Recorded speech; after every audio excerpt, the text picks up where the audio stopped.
podcast. The great Ray Longo is with us right now. And you just said to Ken Flo off the air that this is big. You were obviously jonesing to talk about, I would assume, what Amanda Nunes was able to do against Ronda Rousey. Yeah, no, I think, man, it's got to be the storyline. And, I mean, I just get a feel, I mean, it's almost tragic in a way. And I think we kind of spoke about where our head would be before the fight, and that determined a lot of stuff. But it just, that was really hard to watch. I think you have to agree with me on that, Kenny, no? With that? It was very hard because of the way it went down. I think we all knew of the potential, but I think a lot of us, even if kind of maybe you're cheering against Rousey, which obviously she has, everyone's going to have haters, you kind of wanted her to do something, to get something going, to make it a little bit more dramatic and exciting, and it was all Amanda Nunes. Well, I think, but it's so much just deeper than that, because obviously, she took that first loss really hard, and there was a lot of unanswered questions, but there was just not one adjustment made at all. Nothing. If anything, it looked like she went backwards. After the first time she got hit, you knew that first jab, you go, the fight's over. Yeah. I mean, the girl looked like, she never got hit before in her life, and I don't know. I just found it like she really needs to talk to somebody.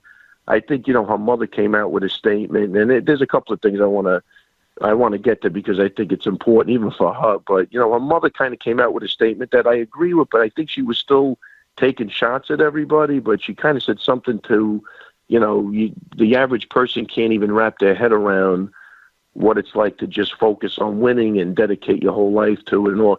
And that's all good and said and done. And then she kind of said a couple other things. But, I think the problem is when you define yourself just by winning, and you forget about the process of what got you there, and it becomes such a burden to carry. You're always reaching and reaching and reaching. And I think the first time she got hit, she viewed us, she relived that first fight in her head. I mean, it just looked bad. And it's funny because you know what happened last night? They have like at 3:00 in the morning. That's why I'm a little groggy.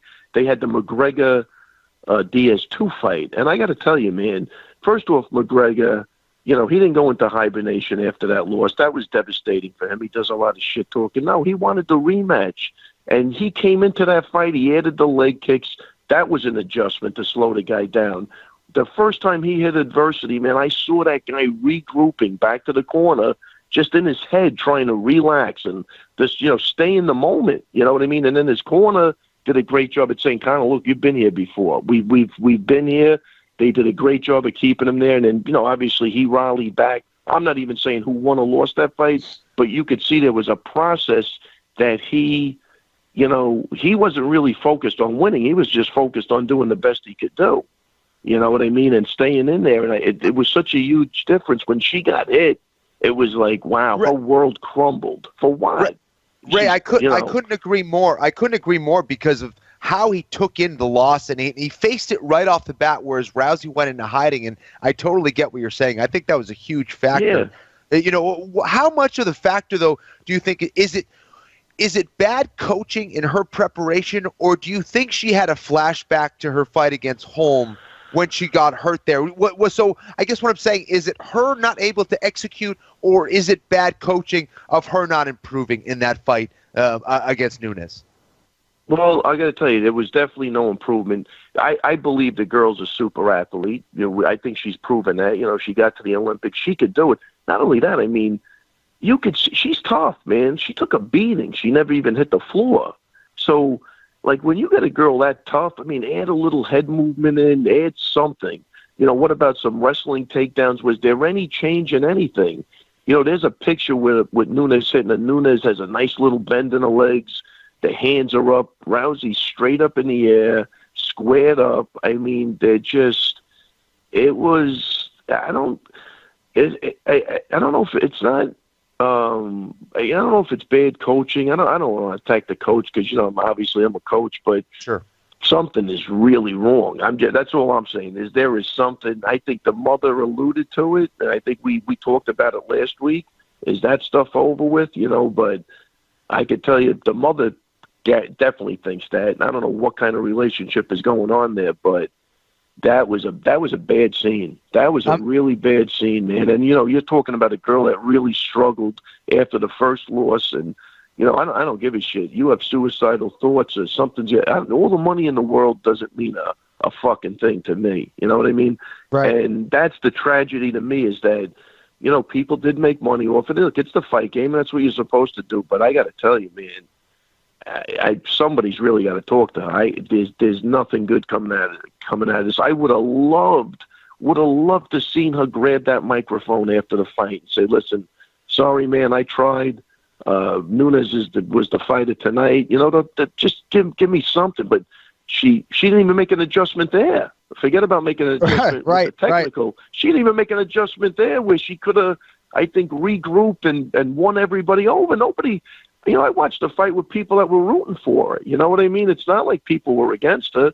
Right. I mean, if she would even have made that adjustment, I would have said, wow, well, good stuff. That's a start. But she stormed out of that ring, and then, I don't know. Somebody, I did I'm not plugging the training day with Ray, but I did a thing last night with behavioral scientist Steve Maraboli, a good friend of mine. He said, Ray, if the girl can't answer a question before the fight or after the fight, how do you think she's going to deal with getting punched in the face? I mean, she's got to make a lot of adjustments. So I don't know if it's the training. Like, again, I don't know if it's, when you're at that level and, again, there's so much stuff thrown at you that you just got to go back to enjoying the process again and really love fighting. I mean, look at Garbrandt. So talk about that. That guy relished the moment. He took it. He got leg kicked. He did a push-up. That guy was having fun in there. Now, contrast to her after she got hit. So Garbrandt got hit. He decided to do a push-up and say, hey, this is a blast. She got hit, and it was, wow. I mean, you knew. I knew. And I think other people have said this, but I saw that first punch. That fight's over. The fight is over. It was.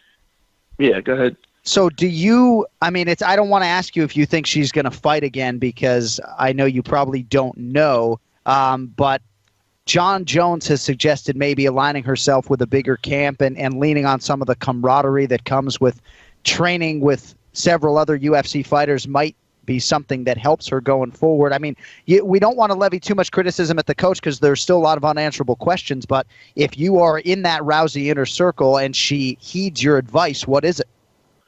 Well, I got to tell you, first thing is you can't take another fight doing the same things you've been doing. That's 100% has to change. So whether it's going to another camp or it's just talking to a sports psychologist, but I do believe her mother. I don't know the lady at all, but she seems to have a pretty good grasp on what's going on, and she even said in the interview, sometimes. Daughters don't listen to their mothers, and that's 100% true because I have two daughters. But, she has an idea of, I think, she knows the Rousey before the UFC, and I think that's the girl she wants to see again.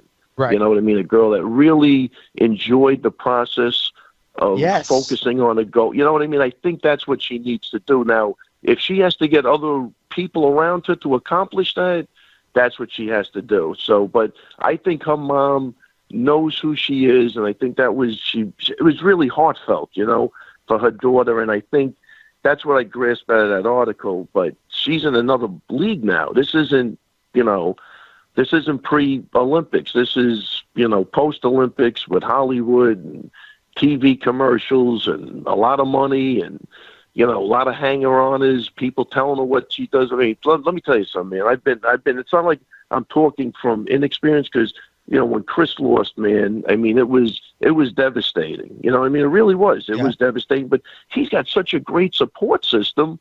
Fighting isn't, the end-all, the be-all, or whatever to say. He's got great people, great family, great friends. He can go through that. You know what I mean? It's not a problem. But, and he's going to grab the mic. He was gracious in defeat. I think that's all part of being a champion, is demonstrating those attributes that people love to see. And why she's not doing that, I don't know. Look, John, you're always great with me, even after a loss. Hey, do you feel like talking? No, I hate losing. I really don't want to talk. But you know what? I'm going to, because I committed to doing something, and I know people want to hear it. And that's part of the game. If you think for an instance, I want to be there, I 100% don't. Right. I mean, I think I'm getting better as I get older, but as a kid, I despised losing anything. It didn't matter. But you still have to do what you have to do. You can't win all the time. And I think this is the problem. She's so used to something that, with the winning, she's so caught up in that is who, what she believes defines who she is. And nobody gives a shit. They like, if they like you, they like you. Yeah. I mean, I hope she found out a lot of those, answers and, to some questions she had after the first loss, because every asshole in the world is going to come out and tell you what you should have did better. It's a horrible feeling. It really is. And she, I think I just went off on a tangent, but I think she has to just go back to being who she was even before the Olympics, enjoy the process. Like, again, if she's got to get another team around her, then she's got to get another team around her. I don't think it has to be a big camp. I don't think it has to be a small camp, medium camp, but there has to be a change now. And she's got to really decide whether she really wants to fight again. Yeah. Hey, Ray, does she enjoy